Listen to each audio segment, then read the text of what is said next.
1666 আয়াতের মধ্যে 6665 আয়াত যদি কেউ অবিশ্বাস করলো, কিন্তু একটা আয়াত কেউ অবিশ্বাস করতে পারবে না, কুল্লু নাফসিন যায়িকাতুল মাউত। এই আয়াতটাকে অস্বীকার করতে পারবে না, কুল্লু নাফসিন যায়িকাতুল মাউত। একদিন তো তোমার আমার মরতেই হবে, মরার আগে একবার মরে দেখো, মরার আগে একবার মরে দেখো।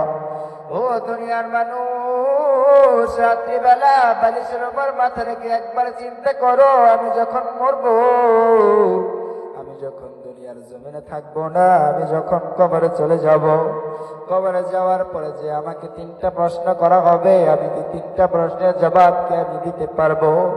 কবরে যাওয়ার পরে যে আমাকে 3টা প্রশ্ন করবে, ওই 3টা প্রশ্নের জবাব কি আমি দিতে পারবো?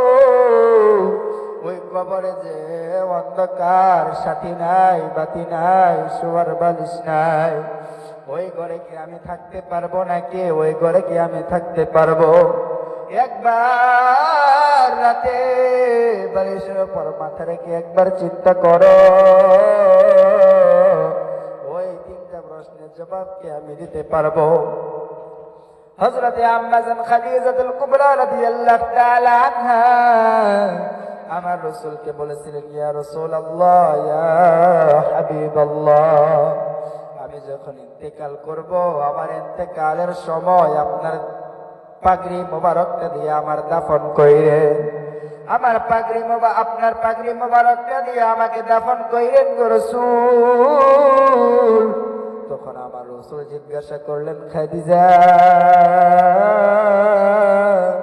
আমার দুঃখের সময় তুমি পাশে ছিলে রে খাদিজা, আমার কষ্টের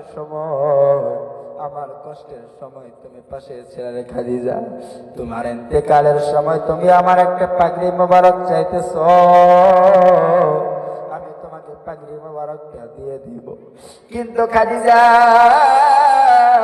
তুমি যদি আমার শরীরের চামড়াটাও নিতে চাও, আমি নবী আমার শরীরের চামড়া মোবারকটাও তোমাকে দিয়ে দিতে পারি, কারণ তুমি আমার কষ্টের সময়, আমার দুঃখের সময় তুমি আমার পাশে ছিলা রে খাদিজা, আমার দুঃখের সময় তুমি আমার পাশে কেন চাইলা রে খাদিজা? আমার পাগড়ি মোবারকটা তুমি কেন চাইলা? আম্মা জান খাদিজাতুল কুবরা রাদিয়াল্লাহু তাআলা আনহা বলেন, ইয়া রাসূলুল্লাহ, ইয়া হাবিবাল্লাহ, আমি আপনার পাগড়ি মোবারকটা চাইলাম, কারণ আপনার পাগড়ি মোবারকটা দিয়ে যদি আমাকে দাফন করানো হয়, আপনার পাগড়ি মোবারকটা দিয়ে যদি আমাকে দাফন করানো হয়, ফেরেশতারা তখন আমার রাসূল বলতেছেন, খাদিজা, তোমার কি আমার কাছে আরো কিছু চাওয়ার বাকি আছে নাকি? আম্মা জান খাদিজাতুল কুবরা রাদিয়াল্লাহু তাআলা আনহা বলেন, আপনার কাছে আমার আরেকটা চাওয়া। আমার রাসূল বলেন, খাদিজা, আর কি চাও, আর কি চাও? তখন আম্মা জান খাদিজাতুল কুবরা রাদিয়াল্লাহু তাআলা আনহা বলেন, ইয়া রাসূলুল্লাহ, আমাকে যখন কবরস্থ করবেন, আমাকে কবরে শোয়ানোর পরে আপনি চলে যাবেন না, অন্য মানুষের কবর দিয়ে আপনারা দোয়া মুনাজাত করে চলে যান, আমাকে কবরে শোয়ানোর পরে আপনি চলে যাবেন না। আমার রাসূল বলেন, খাদিজা, আমি কবরের পাশে কি করব? আপনি দিয়ে দিবেন, আমার 3টা প্রশ্নের জবাব আপনি দিয়ে দিবেন।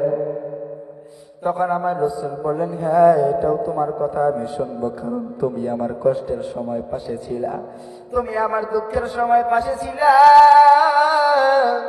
আর আমরা দুনিয়ার মানুষ, কেউ যদি আমাকে উপকার করলো, আমার রাসূলের আদর্শ, আমার রাসূলকে কেউ যদি আঘাত করতেন, আমার রাসূল বলতেন, ভাই তুমি কি ব্যথা পেয়েছ নাকি? কিন্তু আমার রাসূল আঘাত করতেন না, আমার রাসূল তাকে আঘাত করতেন না, এটাই হলো আমার রাসূলের আদর্শ।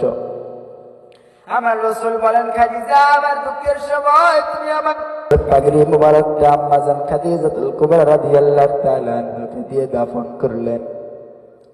যখন তাকে কবরস্থ করা হলো, কবরস্থ করার পরে আমার রাসূল কবর থেকে চলে যায় না। সাহাবায়ে কেরামরা জিজ্ঞাসা করে, ইয়া রাসূলুল্লাহ, ইয়া হাবিবাল্লাহ, আমরা তো দেখি আপনি তো সকল কবরবাসীদেরকে কবর দিয়ে আমরা দোয়া মোনাজাত করে চলে যাই, আপনি কেন এই কবর থেকে যাইতেছেন না? আপনি কেন কবর থেকে যাইতেছেন না গো রাসূল?